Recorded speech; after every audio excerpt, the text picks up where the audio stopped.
6 জন নারীর জীবনীর কথা আমি রেকমেন্ড করি, সাজেস্ট করি যে 6 জন নারীর জীবনী মুখস্থ, ঠোঁটস্থ, অন্তস্থ থাকতে হবে প্রতিটা নারীর জন্য। আশা করি মায়েরা, বোনেরা শুনছেন, আশা করি আপনারা কান লাগিয়ে শুনছেন, অনুধাবন করার চেষ্টা করছেন। আপনাদের জন্য 6 জন নারীর জীবনী পড়া অবধারিত। সংক্ষেপে বলবো কয়জন? 6 জন। গুনেন।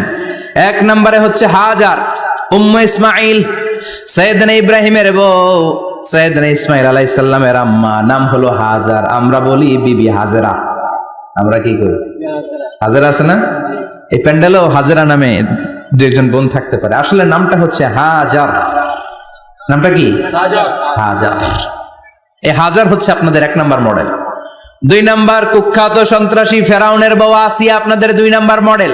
3 নম্বরে ঈসা আলাইহিস সালামের আম্মা মারিয়াম আলাইহিস সালাম আপনাদের মডেল।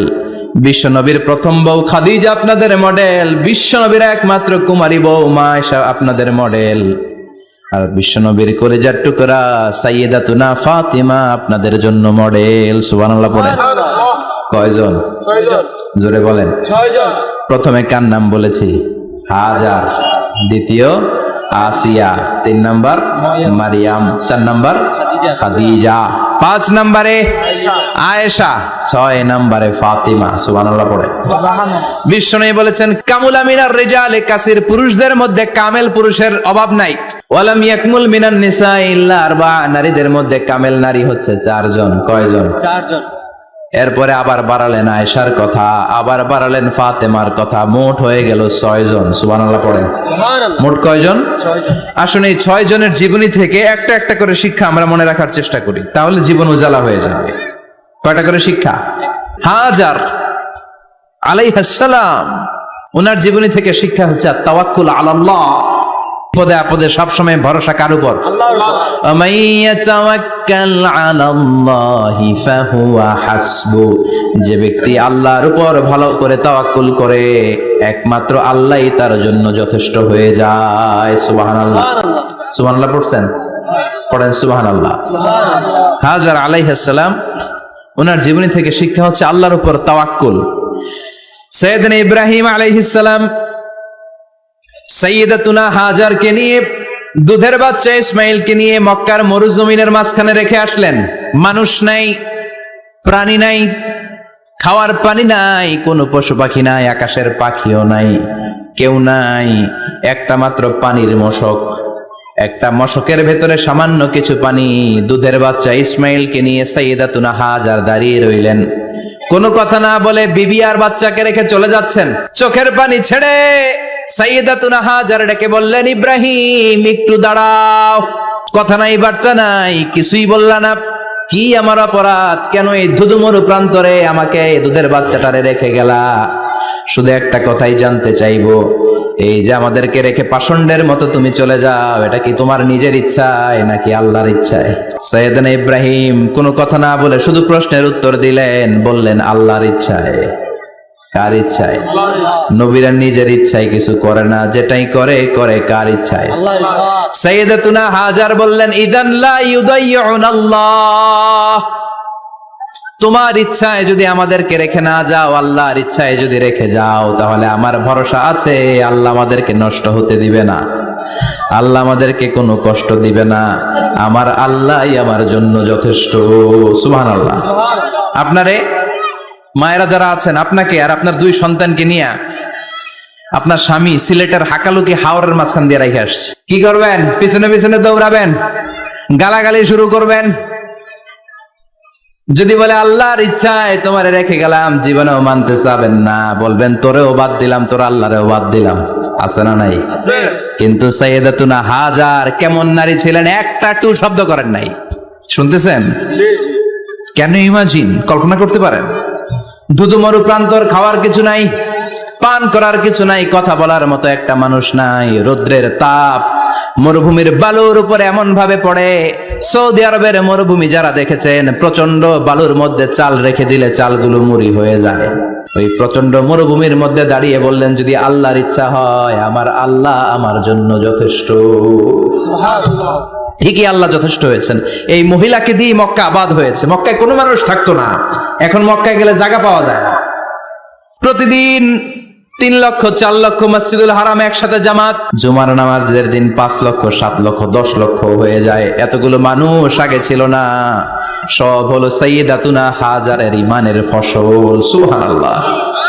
এই নারী এখানে থাকলেন আল্লাহর উপর ভরসা করে, ইমানের পরীক্ষা দিতে লাগলেন। একদিনের ব্যবধানে খাওয়ার পানির মশকের পানি শেষ। ইসমাইল আলাইহিস সালামের পায়ের ধাক্কায় জমজমের পানি এলো। জুরহুম নামক একটা গোত্র যাচ্ছিল, তারা এসে ওনার হাতে মুরিদ হলো। সুবহানাল্লাহ। তারা এসে বলল, আমাদেরকে শুধু জমজমের পানি খেতে দেন, আপনি যা বলবেন সব আমরা মেনে নিলাম। শুরু হলো মক্কার আবাদ। হাজার হাজার মানুষ বাড়তে শুরু করলো, মক্কা শহরের এক্সপানশন হলো। গোটা বিশ্ব থেকে লক্ষ লক্ষ মানুষ এখন মক্কার দিকে ছুটে চিল্লায় বলেন ঠিক কি না? এজন্য আমার মায়েরা অনেক লম্বা জীবনী, তার একটা ঘটনাই বললাম। সাইয়্যিদাতুনা হাজার, ওনার জীবনী থেকে আমার মায়েদের বোনেদের জন্য শিক্ষা। তাওয়াক্কুল আলাল্লাহ। বাঁচি আর মরি, সুস্থ থাকি আর অসুস্থ থাকি, বিপদে থাকি আর যেই কোনো সমস্যায় থাকি না কেন, ভরসা করতে হবে একজনের উপর। তিনি কে? আল্লাহ। আল্লাহর উপর যে ভরসার মতো ভরসা করতে জানে, আমার আল্লাহই তার জন্য যথেষ্ট। ঠিক কি না? তাহলে হাজার থেকে আমার বোনদের জন্য শিক্ষা হচ্ছে তাওয়াক্কুল করব আমরা কার উপরে? ভরসা রাখবো কার উপর? সবসময় আত-তাওয়াক্কুল আলাল্লাহ, আল্লাহর উপর ভরসা করতে হবে আমার মায়েরা, আমার বোনেরা। 2 নম্বরে বলেছি কার কথা? আসিয়া রাদিয়াল্লাহু তাআলা আনহা আলাইহাস সালাম, ফেরাউনের স্ত্রী। এই মহিলা অনেক দামি মহিলা, মুসা আলাইহিস সালামের পালক মা। সুবহানাল্লাহ পড়েন। নিজের সন্তান ছিল না, সাইয়েদনা মুসা আলাইহিস সালামকে মায়ের মতো লালন পালন করেছেন। গোপনে গোপনে মুসা আলাইহিস সালামের উপর ঈমান এনেছেন। গোপনে গোপনে রাত্রিবেলা তাহাজ্জুদ পড়ে চোখের পানি ছেড়ে চাইতেন কার কাছে? ফেরাউনের বউ আর ফেরাউনের ফিনান্স মিনিস্টার, অর্থমন্ত্রীর বউ, 2 জন লুকিয়ে কালিমা পড়ে মুসলমান। ফেরাউন কিছু জানে না। সুবহানাল্লাহ। কি আল্লাহর খেলা! ফেরাউন লক্ষ লক্ষ বনি ইসরাইলের ছোট্ট বাচ্চাকে জবাই করেছে একটা বাচ্চাকে ঠেকানোর জন্য। নাম কি?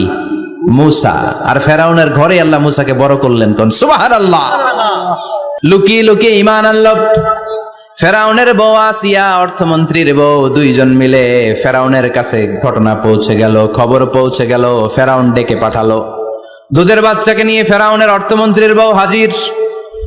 কুখ্যাত সন্ত্রাসী ফেরাউনের নিজের বউ আসিয়াও হাজির। ফেরাউন বলে, এক আল্লাহর উপর কুফরির ঘোষণা দে, আল্লাহকে ভুলে যা, আমার পায়ের সামনে সেজদা দে, আমি মাফ করে দেব। আসিয়ার এক কথা, জীবন যাবে কিন্তু ঈমান যাবে না।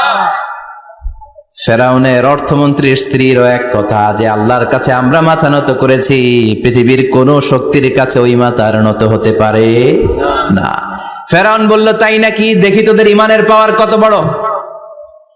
অর্ডার করলো, বিশাল বড় পাতিল নিয়ে আসো, কড়াই নিয়ে আসো, কড়াই ভর্তি তেল গরম করতে শুরু করো। টকবক টকবক করে কড়াইয়ের মধ্যে গরম তেল। ফেরাউন বলে, ও অর্থমন্ত্রীর স্ত্রী, তোমারে অনেক ভালো জানতাম, এখনই আমার পায়ের সামনে সেজদায় লুটিয়ে পড়ো, আল্লাহরে ছাড়ো, আমি তোরে ছেড়ে দেব। অর্থমন্ত্রীর বউ বলে, এত সোজা না। সুবহানাল্লাহ বলে। কি ঈমান? ঈমানের পথে অবিচল থেকে আমার মরণ যেন হয়, তোমারই কাছে মিনতি আমার, তোমারই কাছে মিনতি আমার, মহামহিম দয়াময়, ঈমানের পথে অবিচল থেকে আমার মরণ যেন হয়। পড়েন আমিন। আবার পড়েন আমিন। এক কথা, আল্লাহর সামনে মাথা নত করেছি, কারো সামনে করব না। ফেরাউন অর্ডার দিল, এই মহিলার দুধের বাচ্চাটারে টান দিয়ে আন, টকবক তেলের মধ্যে, কড়াইয়ের মধ্যে গরম তেলের মধ্যে ছেড়ে দে। মায়ের চোখের সামনে দুধের বাচ্চাকে গরম তেলের মধ্যে ছাড়ে। হিসাবটা কি সহজ নাকি? কথা বলেন। চিৎকার দিয়ে মা কেঁদে ওঠে, ছেড়ে দাও। ফেরাউনের নির্দয় অন্তরে দয়া হয় না। দুধের বাচ্চাটারে তেলের মধ্যে ছেড়ে দেওয়ার পরে মুহূর্তের মধ্যে ছেলেটা রোস্ট হয়ে যায়। কিন্তু ছেলেটা হাত উঁচু করে ডেকে বলে, মা ভয় পেও না, তোমরা দেখো টকবগে কড়াইয়ের ভেতরে তেল, আসলে মা এটা আগুন না, এটা জান্নাতের বাগান। ও মা, ফেরাউনের দিকে তাকাস না রে মা, আমার মতো দৌড় দিয়ে তেলের মধ্যে ঝাঁপ দে। আল্লাহু আকবার। ফেরাউনের অর্থমন্ত্রীর বউয়ের ঈমান দ্বিগুণ হয়ে যায়, 3 গুণ হয়ে যায়। সে বলে, ফেরাউন গোটা পৃথিবীটারে এক পাশে করতে পারবি, কিন্তু আমার মাথাটা তোর পায়ের সামনে নোয়াতে পারবি? ফেরাউনের অর্থমন্ত্রীর ওই স্ত্রীকে বাচ্চার পরে ওই তেলের মধ্যে ঢেলে দেওয়া হলো, ওই মহিলাটাও রোস্ট হয়ে যায়। বাকি রইল ফেরাউনের বউ আসিয়া। কি নাম? আসিয়া কিন্তু দৃশ্যটা দেখেছে, চাক্ষুষ মৃত্যু দেখেছে দুইজনের। ফেরাউন বলে, আসিয়া কত অন্তরঙ্গ সম্পর্ক আমাদের, আজীবন কত ভালোবাসা ছিল, কত খুনসুটি ছিল, কিন্তু আমার পায়ের মধ্যে সেজদা দিয়ে প্রমাণ কর তুই আমারে ভালোবাসিস। আসিয়ারও একই কথা, জীবন দিব কিন্তু ঈমান দিব না। ফেরাউন বলল, তোকেও আমি ছাড়বো না, তোকে আমি উলঙ্গ করব। হাজার হাজার মানুষের সামনে আসিয়ার কাপড় টেনে নেওয়া হলো, তক্তার মধ্যে শুইয়ে তক্তার মধ্যে হাতে পায়ে পেরেক মারা হলো। হাতের এই পাশ দিয়ে পেরেক ঢুকে ওই পাশ দিয়ে বেরোয়, তক্তার এ পাশ দিয়ে ঢুকে ও পাশ দিয়ে বেরোয়, ফিনকি দিয়ে রক্ত বের করে। আসিয়া সহ্য করতে না পেরে ডেকে বলে, আল্লাহ, ফেরাউন থেকে তুমি আমারে বাঁচাও। এই দোয়াটা সূরাতুত তাহরিমে আল্লাহ সরাসরি কোট করেছেন, রব্বিবনিলি ইনদাকা বাইতান ফিল জান্নাহ। ও আল্লাহ মালিক, তোমার পাশে জান্নাতে একটা ঘর বানায়া দিও। এরকম একটা সঙ্গীত আছে না নাই? এই সঙ্গীতটা সরাসরি সূরাতুত তাহরিম আসিয়ার দোয়া থেকে কোট করা হয়েছে। পড়েন সুবহানাল্লাহ। মালিক তুমি জান্নাতে, তোমার পাশে আমায় একটি ঘর বানিয়ে দিও, একটি ঘর বানিয়ে দিও, সে বিভীষিকাময় মহাদিনে তোমার প্রতিবেশী করে নিও। মালিক তুমি জান্নাতে, তোমার পাশে আমায় একটি ঘর বানিয়ে দিও, একটি ঘর বানিয়ে দিও। আল্লাহু আকবার। সেই 5000 বছর আগের দোয়া আজও আমরা তাফসীর মাহফিলে গান বানিয়ে বলি। 5000 বছর আগের কথা আজও আমরা কোরআনের আয়াত হিসেবে পড়ি। আল্লাহু আকবার। কি মাকবুল হয়েছেন মহিলাটা আল্লাহর দরবারে। আল্লাহরে বললেন, আল্লাহ, শুধু তোমার ইবাদতের কারণে আজকে আমার এমন দশা উলঙ্গ হওয়া লাগলো, আমার হাতে পায়ে পেরেক ঠোকা হলো। আল্লাহ, এখন গরম তেলের মধ্যে ছেড়ে দেয়া হবে, তুমি বাঁচাও। আল্লাহ বললেন, জিব্রাইল, আমার জান্নাতারে আসিয়ার চোখের সামনে তুলে ধর। আমার আসিয়া দুনিয়ার বুকে থেকে জান্নাত দেখে দেখে আমার মেহমান হয়ে আমার কাছে আসবে। আসিয়াকেও গরম তেলের মধ্যে ফেলে দেয়া হলো। দুনিয়ার বুকে থেকে জান্নাতের নমুনাটা দেখতে দেখতে সাইয়েদাতুনা আসিয়া আল্লাহর কাছে চলে গেলেন। পড়েন আল্লাহু আকবার। এজন্য ঈমানের পথে অবিচল থেকে আমার মরণ যেন হয়। পড়েন আমিন। তাহলে আসিয়ার জীবনী থেকে আমার মায়েদের জন্য শিক্ষা হলো, ঈমান ছাড়া যাবে না, বেঈমান হয়ে মরা যাবে না, মাজারে গিয়ে মুশরিকাদের কাতারে নাম তোলা যাবে। ওই মায়েরা ঈমান কেমন করে রক্ষা করবেন? ঈমান কত বড় দামি জিনিস। ঈমান একজন নারীর মর্যাদা আল্লাহর কাছে কত বাড়িয়ে তোলে। আসিয়ার জীবনে শিক্ষাটা আছে না নাই? কথা কম আছে, বোঝা যায়, বোঝা যায়। তাহলে প্রথমে জানলাম কার কথা? হাজারের কথা। হাজারার জীবনী থেকে শিক্ষা ছিল তাওয়াক্কুল করতে হবে একজনের উপর, তিনি কে? আল্লাহ। আসিয়ার জীবনী থেকে আমরা কি শিখলাম? ঈমান রক্ষা করতে হবে। জীবন যাবে, ঈমান যাবে, জীবন যাবে, ঈমান যাবে। 3 নম্বরে মারিয়াম আলাইহাস সালাম, আজীব একটা মহিলা, স্বামী ছাড়া তার পেটের ভেতরে সন্তান দিয়েছে কে? আল্লাহ। আবার ওনার নামে কোরআনে একটা সূরা দিয়েছে কে? আল্লাহ। কি নাম? মারিয়াম। সূরাতু মারিয়াম, কাফ হা ইয়া আইন সাদ, যিকরু রাহমাতি রাব্বিকা আবদাহু জাকারিয়া। আল্লাহু আকবার। কি সুন্দর সূরা, কি অন্তমিল, কি চমৎকার ঘটনার বর্ণনা। উনার নামেও সূরা, উনার ফ্যামিলির নামেও সূরা। উনার আব্বার নাম ইমরান, মায়ের নাম হান্না বিনতে ফাখুজ। উনাদের ফ্যামিলিটা আল্লাহর কাছে এত প্রিয়, আল্লাহর একটা সূরা দিলেন ইমরানের পরিবারের সূরা। কোন? সুবহানাল্লাহ। কোরআনের 3 নাম্বার সূরা, সূরাতু আলে ইমরান। কি নাম? সূরাতু আবার কোরআনে আল্লাহ ওনাকে বলেছেন সিদ্দিকা মানে সত্যবাদী নারী। আবার আল্লাহ বলেছেন ওয়ালাইসা যাকারু কাল উনসা, এটা এমন মেয়ে কোন পুরুষ এই মেয়ের মতো হতে পারে? ওনার মা হান্না বললেন আল্লাহ আমার পেটে ছেলে না মেয়ে আমি জানি না। যখন মারিয়াম পেটে, আল্লাহ ছেলে হোক মেয়ে হোক বাইতুল মুকাদ্দাসের খাদেম হিসেবে তুমি কবুল করে নাও। আমার পেটে যা আছে তোমার জন্য মানত করে দিলাম। কিন্তু ভূমিষ্ঠ করার পরে দেখে মাইয়া, ভূমিষ্ঠ করার পরে দেখে কি মেয়ে। ভাবছিল ছেলে, ছেলে হইলে খাদেম হবে, এখন মেয়ে। আল্লাহ বলে চিন্তা করো না, সাধারণ মেয়ে না। ওয়ালাইসা যাকারু কাল উনসা, এটা এমন মেয়ে কোন ছেলেরাও এই মেয়ের মতো হতে পারে। এই মেয়েকে দিয়ে দেওয়া হলো Baitul Maqdis, one of the major 3 mosques in Islam, ইসলামের সর্বশ্রেষ্ঠ 3টা মসজিদের একটা। এই বাইতুল মুকাদ্দাসের খাদেমা ছিল উনি। মসজিদ ক্লিন করতো আর ইবাদত করতো, ইবাদতে মশগুল হয়ে থাকতো, পাগল পাড়া হয়ে থাকতো, চক্ষু বন্ধ করে আল্লাহর কথা স্মরণ করতো। মর্যাদা আল্লাহ এত বাড়িয়ে দিলেন, আনসিজনাল যত জান্নাতি ফল সব সামনে এসে হাজির হয়ে যেত। ওনার খালু জাকারিয়া এসে বলতেন আন্না লাকে হাদা, ও মারিয়াম এই ফল তো এই সিজনে ফিলিস্তিনে নাই, পাইলা কই? তিনি বলতেন হুয়া মিন ইনদিল্লাহ, রব্বুল আলামিন জান্নাত থেকে ফলের ব্যবস্থা করেছে। কোরআন সাক্ষী, আন্না লাকে হাদা, কোত্থেকে এই ফ্রুট পাইলা? আনসিজনাল, এটা তো এখানে নাই। উনি বললেন হুয়া মিন ইনদিল্লাহ, ইন্নাল্লাহা ইয়ারযুকু মান ইয়াশাউ বিগাইরি হিসাব, আল্লাহ এরকম যারে চায় বিগাইরি হিসাব রিজিক দিয়ে থাকে। সুবহানাল্লাহ বলেন। সব সময় আল্লাহর ইবাদত, সব সময় তাহাজ্জুদ, সব সময় জিকির করতেন লা ইলাহা লা ইলাহা ইল্লাল্লাহু মুহাম্মাদুর রাসূলুল্লাহ। ওনার পুরো জীবনের কোন মুহূর্ত আল্লাহর জিকির থেকে খালি যায় নাই, সব সময় ইবাদতে মশগুল, সব সময় কি? তার মানে মারিয়ামের জীবনী থেকে আমাদের শিক্ষা, আমার মায়েরা বোনেরা ইবাদতে মশগুল থাকতে হবে। কিন্তু দুর্ভাগ্যজনক হলেও সত্যি, আমার বোনেরা জি বাংলা নিয়ে মশগুল থাকে। ওনারা মশগুল থাকে ঠিকই, তবে ইবাদত নিয়ে না। কি নিয়ে? কথা কন। জি বাংলা কি এখনো দেশে চলে? স্টার জলসা এগুলো চলে? কিরণমালা এই সিরিয়াল গুলো চলে?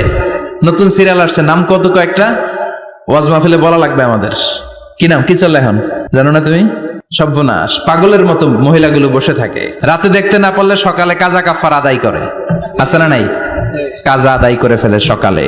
খবরদার, জি বাংলা, স্টার জলসা, হিন্দি মুভি নিয়ে মশগুল থাকা যাবে না আমার বোনেরা। আপনিই পারেন আপনার ফ্যামিলিটারে জান্নাতে ফ্যামিলি বানাতে, আপনিই পারেন পরিবারটারে শান্তিময় করতে।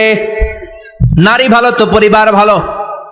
এজন্য মারিয়াম আলাইহিস সালামের জীবনী থেকে আমার বোনদের জন্য শিক্ষা, ঘরের সব কাজ শেষে অবসর যে সময়টা পাবো ইবাদতে মশগুল হয়ে যাব, ঠিক কিনা? ইবাদতে মশগুল থাকার দরকার আছে না নাই? তাহলে মারিয়ামের মতো আপনাদের মর্যাদাও বাড়িয়ে দিবে কে? কয়জনের জীবনী গেল? আর বাকি কয়জন শুনবেন? কষ্ট হচ্ছে? এরপরে বিশ্বনবীর প্রথম বউ খাদিজা। কি সুন্দর নাম, খাদিজা বললে ভালো লাগে না? প্রথম নারী যিনি কালিমা পড়ে ইসলাম ধর্ম গ্রহণ করেছেন, আমাদের আম্মা জান। বিশ্বনবীর প্রথম বউ, 25 বছর বিশ্বনবীর সাথে সংসার করেছেন, 3 বছর বিশ্বনবীর সাথে জেল খেটেছেন, শিয়াবে আবি তালেবে। কেমন বউ? জামাইও জেলখানায়, বউ জেলখানায়। বিশ্বনবীর সবগুলো বাচ্চা সন্তান ছেলে মেয়ে এই মহিলার গর্ভ থেকে এসেছে, একজন ছাড়া, ইব্রাহিম। ইব্রাহিম বিশ্বনবীর আরেক বউ মারিয়ার গর্ভে এসেছে, বাকি সব খাদিজার গর্ভে। যে আমরা ফাতেমা, বিশ্বনবীর কন্যার নাম কি? ফাতেমার মায়ের নাম কি? খাদিজা। সুবহানাল্লাহ। ফাতেমা, রুকাইয়া, উম্মে কুলসুম, জায়নাব, এই 4 জনের মাই খাদিজা। আবার আব্দুল্লাহ, কাসেম, এদের মায়ের নামও খাদিজা। বিশ্বনবীর সব সন্তান এসেছে খাদিজার পেট থেকে। বরকত বেশি না কম? বিশ্বনবী ভয় পেলে খাদিজার কাছে গেলে ভয় কেটে যেত, সাহস যোগাতেন, শেল্টার দিতেন, ছাতার মতো মাথার উপরে দাঁড়িয়ে থাকতেন। আল্লাহু আকবার।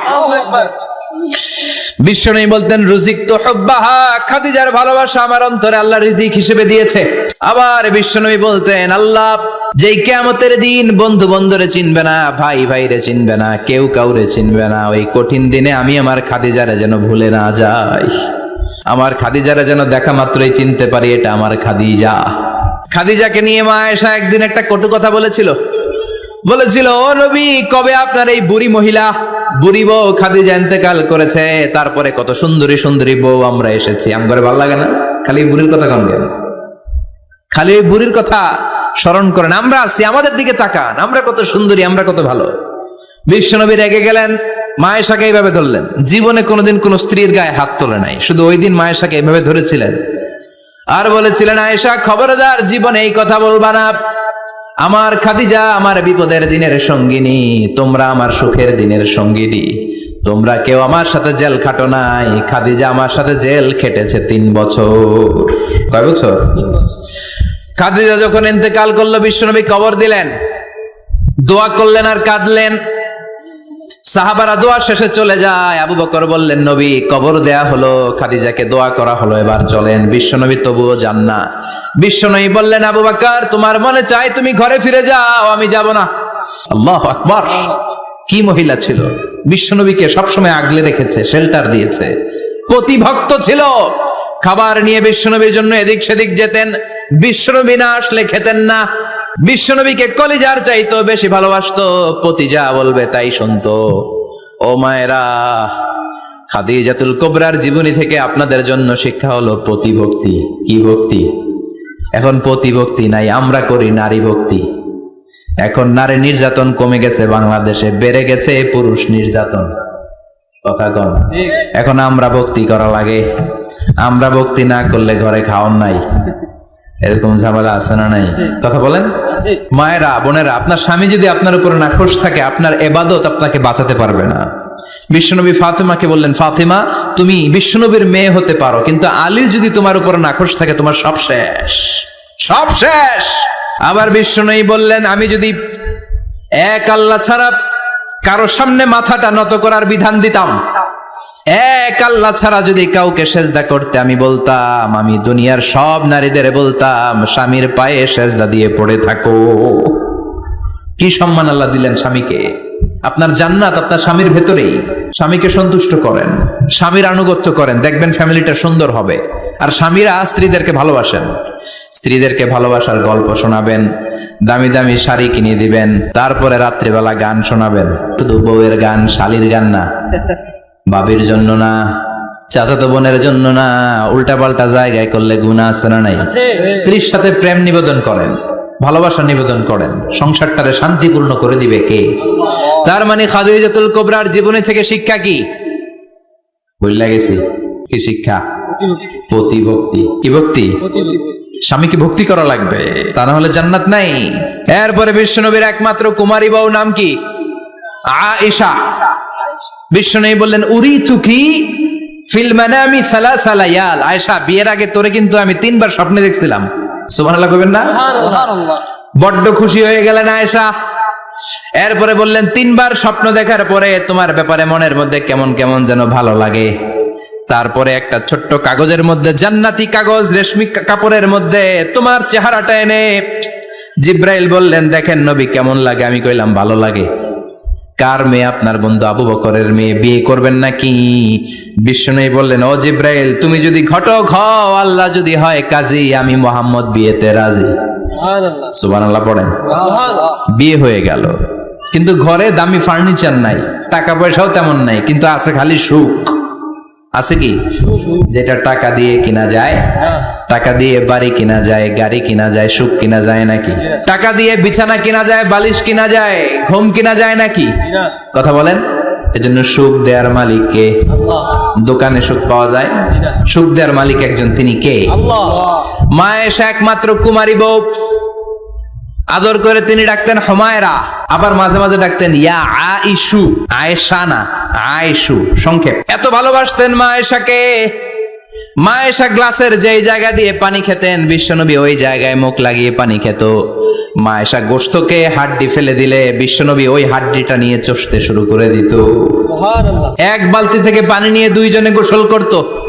আবার বিশ্বনবীর সাথে সাথে মাঝে মাঝে বায়না ধরতো, মাঝে মাঝে রাগও করতো। সুবহানাল্লাহ কোন? স্বামী স্ত্রীর মধ্যে একটু রাগ আছে না নাই? রাগ থাকলে ওইটারে আবার ভালোবাসায় পরিণত করে দেয় কে? রাগ না থাকলে ভালোবাসা তো ভালোবাসাই না। রাগ থাকতেই হবে, তাই এই ভালোবাসার মর্ম বোঝা যায়। চিল্লায় বলেন ঠিক কিনা? ক্ষুধা না থাকলে খাবারের মর্যাদা বোঝা যায় না। সারাদিন পেট ভরা, খাওয়ার মজা বুঝবেন? ক্ষুধা, প্রচন্ড ক্ষুধা, তৃষ্ণার্ত, লেবুর শরবত পাইলে অমৃতের মতো লাগে। প্রচন্ড ক্ষুধা, হাজি বিরিয়ানি পাইছেন 1 প্লেট, ইচ্ছে মতো খাবেন, কিন্তু পেট ভর্তি, হাজি বিরিয়ানি খাওয়া যাবে? এজন্য রাগ না থাকলে ভালোবাসা যে কত দামি, ভালোবাসা যে আল্লাহর পক্ষ থেকে কত বড় নেয়ামত বোঝা যায় না। মাঝে মাঝে মা আয়েশা রাগ করতেন, শুনতেছেন? বিশ্বনবী বলেন, আয়েশা কখন তুমি রাগ করো, কখন তুমি আমারে ভালোবাসো আমি বুঝি। সুবহানাল্লাহ পড়েন। মা আয়েশা বললেন, কেমনে বুঝেন? বিশ্বনবী বললেন, যখন তুমি রাগ করো তখন নামাজের পরে দোয়ার মধ্যে বলো, ও ইব্রাহিম আলাইহিস সালামের আল্লাহ, আপনি আমার উপর দয়া করেন। তার মানে তুমি রাগ করে আছো, আমার নাম নাও নাই। আর যখন আমার উপর খুশি থাকো নামাজের পরে দোয়াতে বলো, মুহাম্মদ সাল্লাল্লাহু আলাইহি ওয়াসাল্লামের আল্লাহ, আপনি আমাদের উপর রহমত করে। তার মানে খুশির সময় তুমি আমার নাম নাও, রেগে গেলে অন্য নবীদের দোয়া সেরা দাও, রেগে গেলে আমার নামটা নাও না।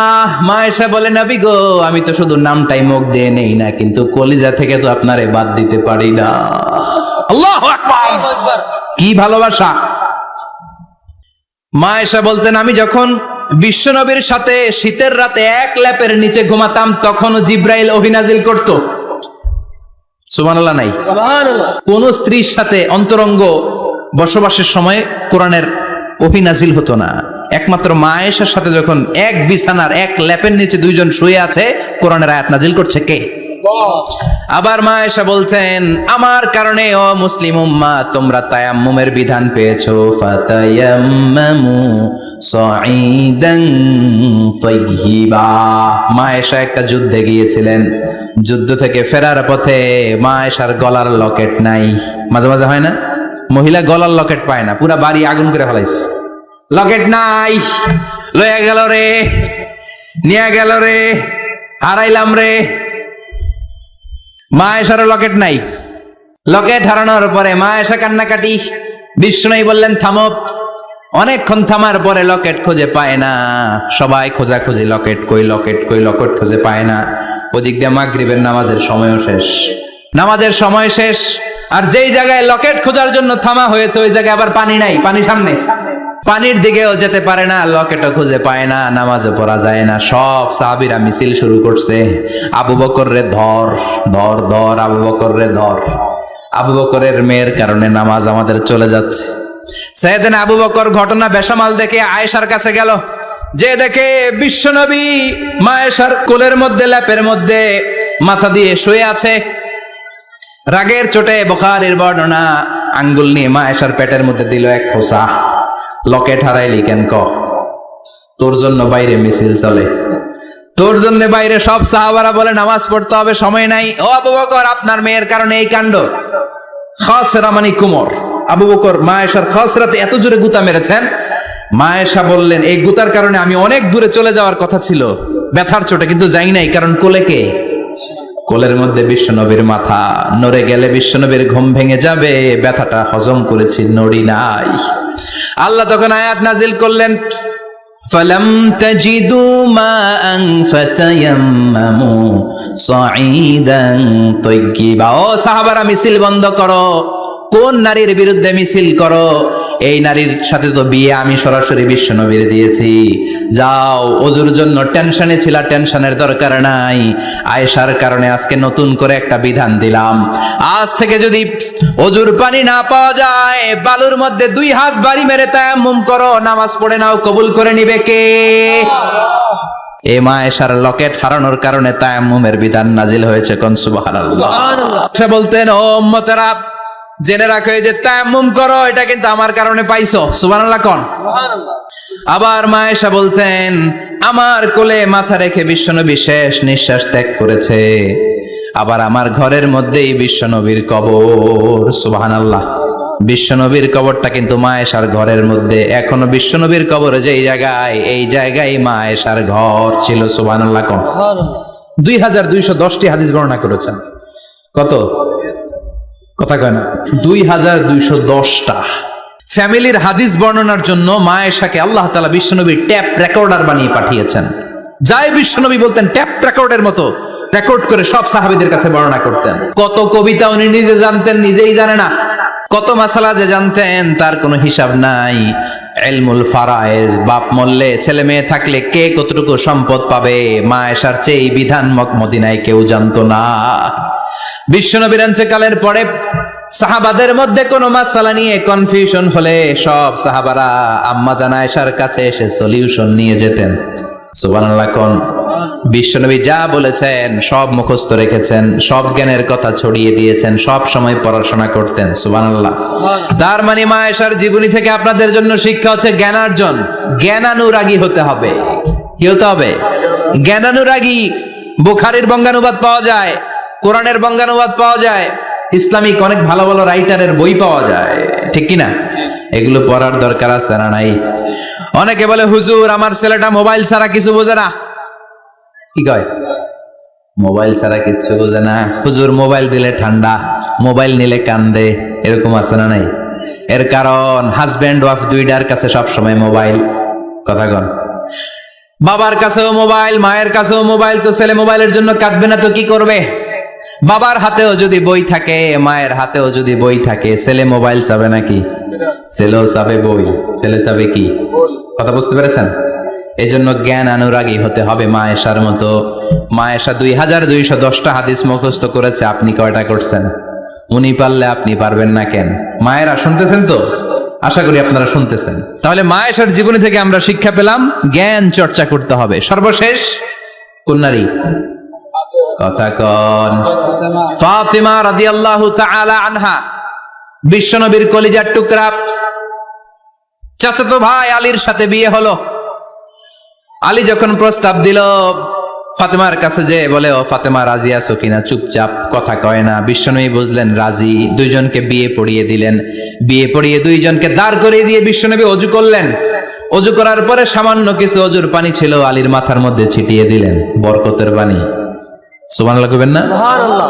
ওযু করে সাইয়েদনা আলীর মাথার মধ্যে ছিটিয়ে দিলেন আর দোয়া করে দিলেন, বারাকাল্লাহু লাকুমা ওয়া বারাকা আলাইকুমা ওয়া জামাআ বাইনাকুমা ফি খাইর।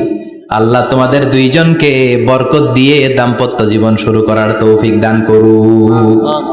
আবার দোয়া করলেন, আল্লাহুম্মা বারিক লাহুমা ফি বিনাইহিমা, ওদের সম্পর্কে বরকত দেন। ওয়া নাসালিহিমা, শিবলিহিমা, ওদের গর্ভে যে সন্তান আসবে এগুলোর শ্রেষ্ঠ সন্তান বানান। 1 বছরের ব্যবধানে ঘরটাকে আলোকিত করে প্রথম সন্তানের জন্ম হাসান। সুবহানাল্লাহ। হাসান রে বিশ্বনবী এত আদর করেছেন, বিশ্বনবীর কাছ থেকে এত আদর কেউ কোনোদিন পায় নাই। হাসান রে বিশ্বনবী ডাকতেন লুকা। বুখারীর বর্ণনা, শব্দটা কি? লুকা মানে পিচ্ছি। ছোট বাচ্চাদেরকে আপনারা কি কন? আরে পিচ্ছি তো আমি কইছি, আপনারা কি কন? বাবু বলেন। আর কিছু কি বলেন? আর কিছু নাই। তাহলে যে বাবু পিচ্ছি, হ্যাঁ, এই বাবু পিচ্ছি আরবি হচ্ছে লুকা। বিশ্বনবী ফাতেমার ঘরে এসে বলতেন, আইনাল লুকা, পিচ্ছিটা কই রে? আমার হাসান কই, আমার নানা ভাই কই? আর বিশ্বনবীর আওয়াজ শুনলে হাসান এসে বিশ্বনবীর কাঁধে। আল্লাহু আকবার, আল্লাহু আকবার।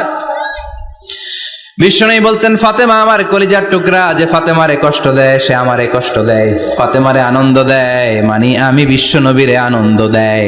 এই ফাতেমা সব সময় পর্দায় থাকতেন, দিনের বেলা বেরোতেন না, সারা দিনে টয়লেট করতেন একবার, সেটাও করতেন রাত্রে, যাতে দিনের বেলা কেউ তারে না দেখে। কি ব্যালেন্স লাইফ, কি ব্যালেন্স লাইফ! রাতে একবার টয়লেটে যাওয়া মানে কি সারাদিন খাওয়া দাওয়া এরকম ব্যালেন্স করে করতেন। কেউ দেখতে পারে নাই ওনারে, কেমন ছিল কেউই জানতো না। এমন ভাবে চলাফেরা করতো, কোনো পুরুষদের সামনে দিয়ে কখনো যেতেন না। এজন্য ইন্তেকালের আগে আলীকে বললেন, আলী, বিশ্বনবীর ওসিয়ত অনুযায়ী কিছুদিন পরে আমি আমার বাবার সাথে সাক্ষাৎ করব। ইন্তেকালের সময় বেশি লোক আমার জানাজাতে আসার দরকার নাই, নিজেরা দোয়া করে দিলে চলবে। আর আমার জানাজার খাটিয়ার উপর দিয়ে বিশাল একটা বোরকা দিয়ে দিও। এটার আরবিতে বলে নাউশ। কি বলে? এই প্রথম কোন নারী তার খাটিয়ার উপরে নাউশ ব্যবহার করেছে, জন্য এটাকে বলে সুন্নাতু ফাতিমা, ফাতেমার সুন্নাত। সাইয়েদাতুনা ফাতেমার আগে কেউ জানাজার খাটিয়াতে নাউশ ব্যবহার করে নাই। আল্লাহু আকবার, আল্লাহু আকবার। আলীকে বলে গেলেন, আলী, অল্প কয়েকজন পুরুষ নিয়ে জানাজা দিও, বেশি মানুষের কাছে আমার নিও না। দুনিয়ার বুকে আমি লুকিয়ে লুকিয়ে চলতাম, মরার পরে লুকিয়ে লুকিয়ে আল্লাহর কাছে চলে যেতে চাই, পুরুষদের সামনে আমার নিও না। ও মা, এই ফাতেমার জীবনী থেকে আপনার জন্য শিক্ষা হলো পর্দা। সব সময় পর্দাটা দেহে থাকার দরকার আছে না নাই? রাজি আছেন তো? তাহলে এই 6 জন নারীর জীবনে যদি আমার মায়েরা পরে, আমার মায়েরা বোঝে, ওই মায়েরা বিপদগামী হতে পারে নাকি? হতে পারে। তাহলে 6 জনের আবার রিভাইজ করে চলেন। প্রথমে বললাম কার কথা? হাজারের জীবনী থেকে শিক্ষা কি? আল্লাহর উপর তাওয়াক্কুল। 2 নম্বরে বললাম কার কথা? আসিয়ার কথা। আসিয়ার জীবনী থেকে শিক্ষা হলো ইমানের পথে অবিচল থাকতে হবে, ঠিক কিনা? তারপরে মারিয়ামের জীবনী থেকে শিক্ষা হলো সব সময় ইবাদতে মশগুল। খাদিজার জীবনী থেকে শিক্ষা হলো প্রতিভক্তি, স্বামীর প্রতি আনুগত্য। মা আয়েশার জীবনী থেকে শিক্ষা হলো জ্ঞান অর্জন করতে হবে কার খুশির জন্য? আর ফাতিমার জীবনী থেকে শিক্ষা হলো সব সময় পর্দা গায়ের মধ্যে থাকার দরকার আছে না নাই? মানতে রাজি আছেন? এই 6 জনের জীবনী গ্রন্থ কিনা যাবে না? কিনতে রাজি আছেন তো? কথা কয় না? সবাই রাজি? নারীদের জন্য জান্নাতে যাওয়া সহজ, a very easy way. Our beloved Prophet Muhammad has prescribed a very easy way to enter the paradise for the women. নারীদের জন্য জান্নাতে যাওয়ার সহজ শর্টকাট। মায়েরা আবার কান খাড়া করেন খরগোশের মতো, শর্টকাট বলে দিয়ে যাই। আল মারআতু ইযা সাল্লাত খামসাহা, বিশ্বনবী ফরমান 4টা কাজ যে নারী দুনিয়ার বুকে করবে, ওই নারীর জন্য জান্নাতের 8টা দরজা খুলে দিবে কে? আল্লাহ। 1 নম্বর আল মারআতু ইযা সাল্লাত খামসাহা, 5 ওয়াক্ত নামাজ যে মেয়েরা পড়বে, সামাত শাহরাহা, যারা রমজানের রোজা রাখবে, আতাআত বালাহা, স্বামীর আনুগত্য করবে, হাফিজাত ফুরুজাহা, লজ্জাস্থানের হেফাজত করবে। এই 4টা কাজ যে নারীরা করবে, 8টা জান্নাতের দরজা তাদের জন্য খুলে দিবে কে? আল্লাহ। সহজ হয়ে গেল না? মাত্র 4টা। কয়টা? 4টা। আরো জোরে বলেন কয়টা? 4টা। মাত্র 4টা কাজ। আর কিছু কাজ করতে বিশ্বনবী নিষেধ করেছেন। জামার উপর দিয়ে পারফিউম মেখে যেতে নিষেধ করেছেন মুহাম্মদ সাল্লাল্লাহু আলাইহি ওয়াসাল্লাম। আইয়ুমা ইমরাআতিন ইস্তাআতারাত, যেই মহিলারা পারফিউম মেখে বের হলো পুরুষদের দৃষ্টি আকর্ষণের জন্য, কিয়ামতের দিন জিনাকারিনীদের কাতারে ওদেরকে দাঁড় করাবে কে? আল্লাহ। অনেক মহিলারা আছে ঝাঁঝালো পারফিউম দেয়, আছে না? টেম্পুর মধ্যে বসাই যায় না, না? সিএনজিতে বসছেন, এদিকে বসছে খালাম মায়, হায় হায়। মায়েরা খেয়াল করে শুনেন, আপনাদের ড্রেস কেমন হবে? নাম্বার 1, আপনার পুরো দেহটা ঢাকা থাকতে হবে। যে ড্রেস পরবেন, you should cover your whole body. শুধু হাতের এই 2 কবজি আর চেহারা খোলা রাখতে পারবেন, তবে চেহারা ঢেকে রাখা উত্তম। একজন মহিলা বোরকা পড়ছে কিন্তু চেহারা খোলা, তার হেজাব হয় নাই, পর্দা হয় নাই, এটা বলা যাবে? কিন্তু উত্তম হচ্ছে চেহারা ঢেকে রাখা, কারণ চেহারা সৌন্দর্যের রাজধানী। Face is the capital of beauty, ঠিক কিনা? চেহারা দেখলাম তো সব বোঝা গেল, ঠিক কিনা? কেমন মাধুর্যতা আছে, দেখতে কেমন সুন্দরী কিনা সব বোঝা যায়। এজন্য চেহারাটাও ঢেকে রাখবেন, চোখটা খোলা রাখবেন। বিশ্বনবীর স্ত্রী উম্মে সালামা বলে, দেখার জন্য আমার 2 চোখের দরকার নাই, লাগবে 1 চোখ। উনি আরেক চোখের মধ্যে আরেক কাপড় দিয়ে রাখতেন, এমনি তাকাইতেন। সাহাবারা বলতেন, উনারে দেখলে আমরা দিতাম দৌড়, ভয় লাগতো। চোখ একটা দেখা যায় আর একটা খোলা, উনারা দেখে আমরা এদিক সেদিক পালিয়ে যেতাম। আবার অনেক মহিলারা পা ঢাকে না, পা কিন্তু পর্দার অন্তর্ভুক্ত। সব সময় মেয়েরা পা মোজা পরে বেরোতে হবে, পা দেখানো যাবে না। হাদিসে এসেছে শুধু হাত এতটুকু, পা কিন্তু পর্দার অন্তর্ভুক্ত। উম্মে সালামা বললেন, ইয়া রাসূলুল্লাহ, আমরা তো হাঁটতে গেলে অনেক সময় পা দেখা যায়। বিষ্ণু বললেন, তাই? তাহলে 1 বিঘত নিচ দিয়ে কাপড় বাড়াও। উম্মে সালামা বললেন, জোরে হাঁটলে তো তারপরও দেখা যাবে। বিষ্ণু বললেন, 1 হাত বাড়াও, ধুলাবালি সহ টানবা, তারপরও পায়ের 1 ইঞ্চি দেখানো যাবে। তাহলে ড্রেস কোডের প্রথম নিয়ম হচ্ছে পুরো দেহ ঢাকবেন। 2 নম্বরের নিয়ম, পোশাক ঢিলে ঢালা হবে না টাইট ফিটিং? আরো জোরে বলেন। ঢিলে ঢালা হবে, টাইট ফিটিং হতে পারবে না। এরকম মোটা হবে, মোটা কাপড়, কিচ্ছু দেখা যায় না, বাইনোকুলার দিয়েও দেখা যাবে না। আবার ঢিলে ঢালা আছে না নাই? আমরা পুরুষরা যে এটা পরি, এটা দিয়ে 3 মহিলার কাপড় হয়, ঠিক কিনা? কাপড় পরতে চায় না তারা, ওদের পোশাক আমরা নিয়ে নিচ্ছি। তার মানে ঢিলে ঢালা হবে, মোটা কাপড়ের হবে, টাইট ফিটিং হতে পারবে। আবার পুরুষদের পোশাক হতে পারবে। এই 4টা নিয়ম মেনে যে যেই ধরনের পোশাক পরেন, চাদর পরেন সমস্যা নাই, শাড়ি পরেন সমস্যা নাই, ব্লাউজ পরলে ফুল হাতা পরবেন সমস্যা নাই, মেক্সি পরলেও সমস্যা নাই, বোরকা পরলেও সমস্যা নাই, কিন্তু পোশাকটা শালীন পোশাক হতে হবে। কি পোশাক? সবাই বলেন, শালীন পোশাক। পুরুষদের পোশাক পরা যাবে, কারণ বিশ্বনবী লানত করেছেন ওই নারীদেরকে যেই নারীরা পুরুষদের মতো সাজতে চায়। এরকম আছে না নাই? দেখলে বোঝা যায় না কোনটা ছেলে কোনটা মেয়ে, আছে না নাই? ইসলাম যে মর্যাদা আপনাদেরকে দিয়েছে আর কেউ দিয়েছে নাকি? ইসলাম বলে প্রথম সন্তান কন্যা সন্তান হলে ঘরের মধ্যে বরকত, আছে না নাই? মিন বারাকাতিল মারআতি তাবকিরুহা বিল ইনাস, একটা মেয়ের মধ্যে বরকত বেশি না কম কেমনে বুঝবেন? তার প্রথম সন্তান যদি মেয়ে হয় তাহলে বুঝবেন এই মেয়েটা বরকতওয়ালা মেয়ে, এই মেয়ে আপনার জীবনে অনেক কিছু নিয়ে আসবে। সুবহানাল্লাহ কইতে পারেন না? কিন্তু অনেক ডাকাইত আছে মেয়ে হইলে অখুশি হয়, ছেলে হইলে পাড়ার সবারে জিলাপি খাওয়ায়, পাড়ার সবারে মিষ্টি খাওয়ায়, মেয়ে হইলে কিচ্ছু খাওয়ায় না, আছে না নাই? কিন্তু আমরা মেয়ে হলে খুশি হব। কার কার প্রথম সন্তান মেয়ে? হাত তোলেন। একজন, দুইজন, তিনজন। প্রথম সন্তান মেয়ে কার? হ্যাঁ, অনেকে আছে তো মাশাআল্লাহ, আপনারা অনেক বরকতময়। আলহামদুলিল্লাহ, হাত নামান। আমারও প্রথম সন্তান মেয়ে, তিনটাই মাইয়া। জান্নাত একটা আমার দিয়েন, তার মানে 3 জান্নাতের মালিক। মাশাআল্লাহ, আল্লাহ বাইরে তুমি কবুল করো। তার মানে কোন ঘরে যখন মেয়ে আসে আল্লাহ বলে ঘরটা বরকতময়। মেয়েটা যখন বড় হতে শুরু করে মেয়েটা ভাইয়ের জন্য বরকতময়। মেয়ে যখন বিয়ের উপযুক্ত হয় বাবার জন্য বরকতময়। 2 মেয়ে মানে বাবার 2 জান্নাত, 3 মেয়ে মানে 3 জান্নাত। সুবহানাল্লাহ। আবার যখন স্বামীর কাছে যায় ইসলাম বলে ওই স্বামী আল্লাহর কাছে সেরা, যেই স্বামী বউয়ের কাছে সেরা। বউ যদি আপনারে ভালো বলে আপনি আল্লাহর কাছে ভালো, বউ যদি খারাপ বলে আপনি আল্লাহর কাছে খারাপ। তার মানে ব্যালেন্স করেছে ইসলাম। স্বামীর আনুগত্য করতে বলেছে, আবার স্বামীকেও বলেছে স্ত্রীকে ভালোবাসতে, ঠিক কিনা? কথা বলেন।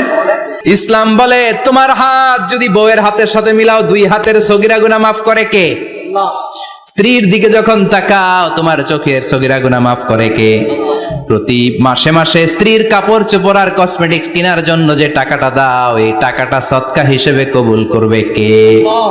এবার এই মহিলা গর্ভবতী, ইসলাম বলে সন্তান ভূমিষ্ঠ করতে যে যদি কোনো মা ডেলিভারি কেসে হসপিটালে মারা যায় কিংবা বাসায় মারা যায়, কিয়ামতের দিন ওই মহিলাকে শহীদদের কাতারে দাঁড় করায় দিবে কে? বাচ্চা ভূমিষ্ঠ করতে যে শাহিদা, শহীদদের কাতারে। আর সুন্দর মতো যদি আসে আল জান্নাতু তাহতা আকদামি উম্মাহাতিকুম, মায়ের পায়ের নিচে সন্তানের বেহেশত, আছে না নাই? জোরে বলেন। এজন্য ইসলাম বলে খবরদার, মায়ের মর্যাদা সবচেয়ে বেশি। এক সাহাবী বললেন ইয়া রাসূলুল্লাহ কার সাথে ভালো আচরণ করব, বাবার সাথে নাকি মায়ের সাথে? নবী বললেন মায়ের সাথে, এরপরে মায়ের সাথে, তারপরে মায়ের সাথে, তারপরে কার সাথে? তারপরে তোমার পিতার সাথে। মায়ের মর্যাদা কয় গুণ বেশি? ওগো মা তুমি এই ধরনের শ্রেষ্ঠ নিয়ামত, তোমারই পদ তলে রয়েছে জান্নাত। ওগো মা তুমি এই ধরনের শ্রেষ্ঠ নিয়ামত, তোমারই পদ তলে রয়েছে জান্নাত। সুবহানাল্লাহ। আমি বলি আমাদের পায়ের নিচে থাকে মোজা, জুতা আর বালু, আর মহিলাদের পায়ের নিচে জান্নাত। এই পৃথিবীটারে 1000 বার বিক্রি করলে জান্নাতের একটা চেয়ারের দাম হবে না। সুবহানাল্লাহ পড়েন। আর যেই জান্নাত মায়ের পায়ের নিচে পড়ে আছে ওই পায়ের দাম বেশি না কম? বেশি। এজন্য মায়েদের সাথে ভালো আচরণ করতে হবে। ইসলাম নারীকে দিয়েছে ইবাদতের অধিকার। নারীরা যদি মহিলা সমাবেশে যেতে চায় কোনো পুরুষ বাধা দিতে পারবে? নারী যদি মসজিদে নামাজ পড়তে যেতে চায় বাধা দিতে পারবে? মহিলাদের নামাজের জায়গা করেন নাই আপনারা? করেন, আস্তে আস্তে করেন, আস্তে আস্তে করতে হবে। তারা অনেক সময় বাইরে বেরোয়, বাসায় আসতে আসতে নামাজের সময় হয়ে গেছে, কই পড়বে নামাজটা?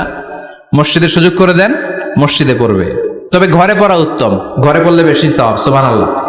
তার মানে ইবাদতের অধিকার। ইসলাম নারীকে দিয়েছে শিক্ষার্জনের অধিকার।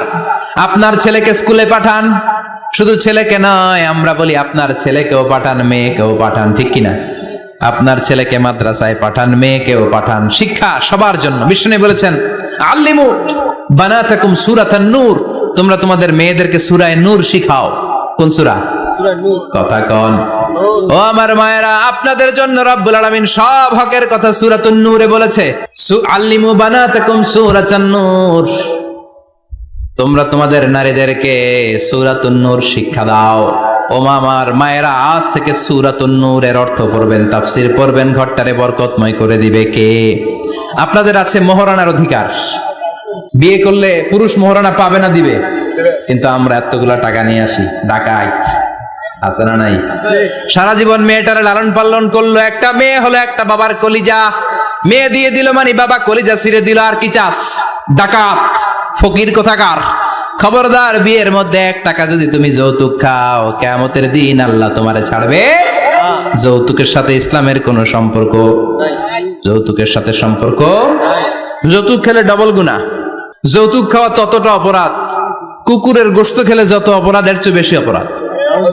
কুকুরের গোশত খেলে 1 গুনাহ, হারাম খাওয়ার গুনাহ। যৌতুক খেলে 2 গুনাহ, 1 হারাম খাওয়ার গুনাহ, 2 শ্বশুরবাড়ির উপর জুলুম করার গুনাহ। চিল্লা এখন ঠিক কিনা? এরপরে ইসলাম নারীকে দিল ভালো আচরণ পাওয়ার অধিকার। ইসলাম নারীকে দিল বাবার সম্পদে উত্তরাধিকারের অধিকার। একজন বাবা ইন্তেকালের আগে ছেলেকে যদ্দুর দিবে, মেয়েকে তার অর্ধেক দিতে হবে। যেরকম ঠিক কিনা? দেয় তো? ছেলেরে 2 কাটা দিলে মেয়ের 1 কাটা দেয় না?